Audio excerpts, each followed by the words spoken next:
Chapter 26.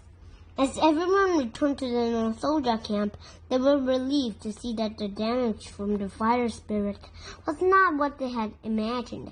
Many hands tied it up in an atmosphere of celebration, thanks, relief, and joy. The North Soldier and the Arendelians gathered to take a moment to recognize how important life is, how grateful they should be for each day.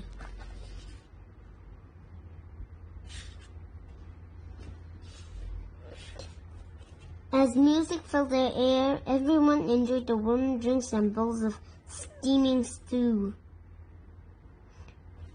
Near where the cooking was taking place, some of the North soldiers gathered around Olaf. At first, they just looked at him curiously. He was quite different from anyone that ever seen before.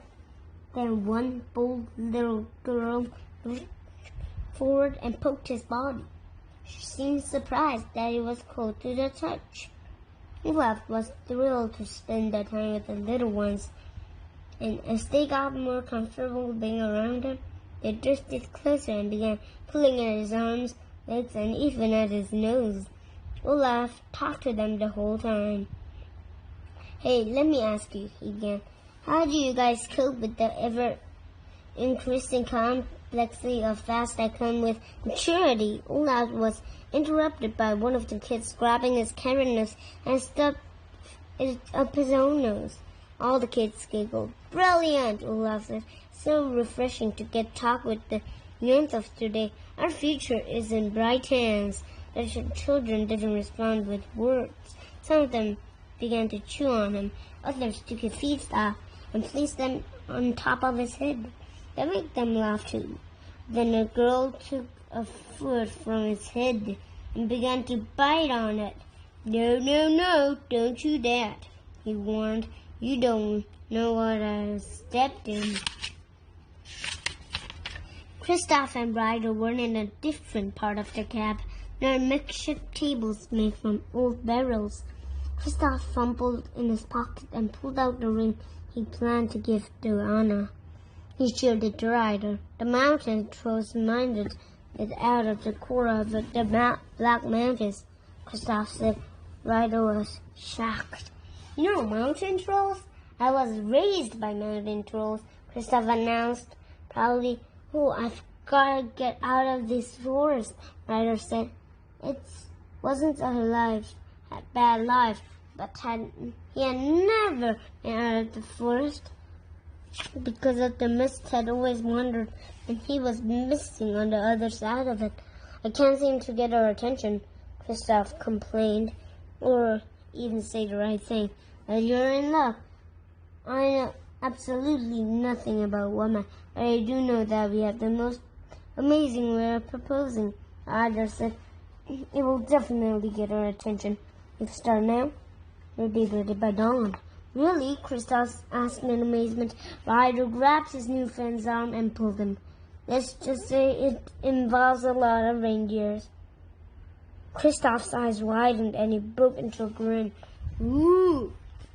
They sneaked past Anna and Matthias, who stood at the edge of the encampment eating stew. Matthias was alert, always watching, always scanning. He had never seemed to let down his guard. "It was about your height," Anna said to the lieutenant. She was happy to stand with him and eat stew while he kept watch.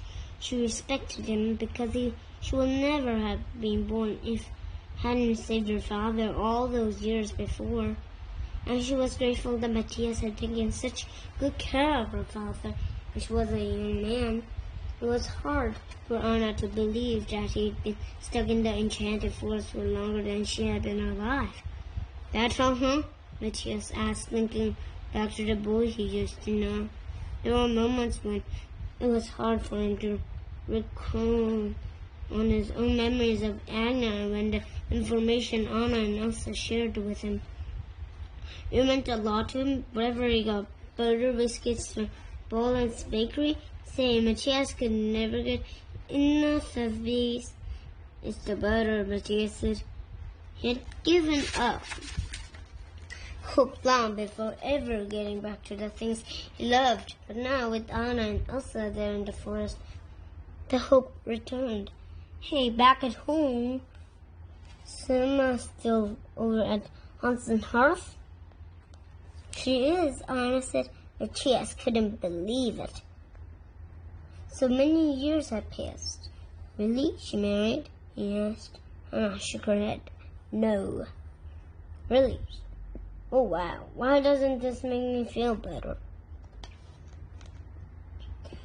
What else did you miss? Anna said. My father, he answered without hesitation. He passed long before all this. He was a great man. Built us a good life in Arendelle, but taught me to never take the good for granted. He's dead. Be prepared. Just when you think you found your way, life will throw you into a new path. What do you do when it does? Anna asked. Don't give up, he said. Take one step at a time and just do the next right thing, Anna added, remembering what Grandpappy had told her. Yeah, Matthias said with a smile. You got it. When the expression on Anna's face as she watched Elsa walk past with Honey Marin.